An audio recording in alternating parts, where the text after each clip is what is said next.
ஒரு நிகழ்ச்சிக்காக சென்ற பாமக தலைவர் அன்புமணி ராமதாஸ் வழியில் போராட்டம் நடைபெறுவதை கண்டு அந்த போராட்டத்திற்கு காரில் இருந்து இறங்கி சென்று அவர்களுடன் அமர்ந்து பேசி அவர்களது குறைகளையும் கேட்டறிந்து அந்த போராட்டத்திற்கு அன்புமணி ஆதரவு தெரிவித்திருக்கின்றார். செங்கல்பட்டு மாவட்டத்தில் கடந்த 3 நாட்களாக 2 தரப்பினர் தொடர்ந்து போராட்டத்தில் ஈடுபட்டுக் கொண்டிருக்கிறார்கள்.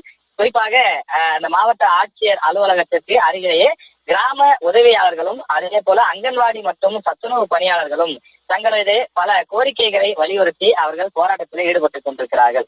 அந்த வழியாக சென்ற பாமக தலைவர் அன்புமணி அங்கு போராட்டம் நடைபெறுவதைக் கண்டு, அதுவும் மாவட்ட ஆட்சியர் அலுவலகம் முன்பு, கலெக்டர் ஆபீஸ் முன்பு இந்த போராட்டம் நடைபெறுவதைக் கண்டு உடனே காரை நிறுத்திவிட்டு அந்த போராட்ட களத்திலே சென்று அமர்ந்து, உங்களுடைய கோரிக்கை என்ன, எதற்காக இந்த போராட்டத்தை நடத்தி கொண்டிருக்கிறீர்கள் என்று அவர்களிடம் பேசினார். அவர்கள் தங்களுடைய அந்த குறைகளை, தங்களது போராட்டத்திற்கான நோக்கத்தை தெரியப்படுத்தினார்கள்.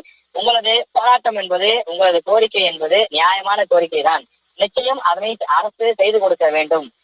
உங்களோடு இணைந்து போராடுவதற்கு நாங்கள் தயாராக இருக்கிறோம். எங்களது ஆதரவு உங்களுக்கு உண்டு என்று தெரிவித்திருக்கிறார். அது மட்டும் இல்லாமல் எங்களது கூட்டணி கட்சிகளும் உங்களது கோரிக்கைக்காக போராடும் என்று கூட்டணி கட்சிகள் சார்பிலே அவர் ஆதரவு கொடுத்திருக்கின்றார். அதே போல அந்த கூட்டத்தில் இருந்த போராட்டத்தில் ஈடுபடக்கூடியவர்கள், நீங்கள் உங்களது தேர்தல் அறிக்கையிலே எங்களது கோரிக்கைகளுக்கு முக்கியத்துவம் கொடுக்க வேண்டும். வெறும் கோரிக்கைகளாக மட்டும் அது இடம்பெறாமல் முக்கியத்துவம் கொடுத்து செய்து கொடுக்க வேண்டும். அதற்கு தேவையான நடவடிக்கையை நீங்கள் மேற்கொள்ள வேண்டும் என்று அவர்கள் வலியுறுத்தினார்கள்.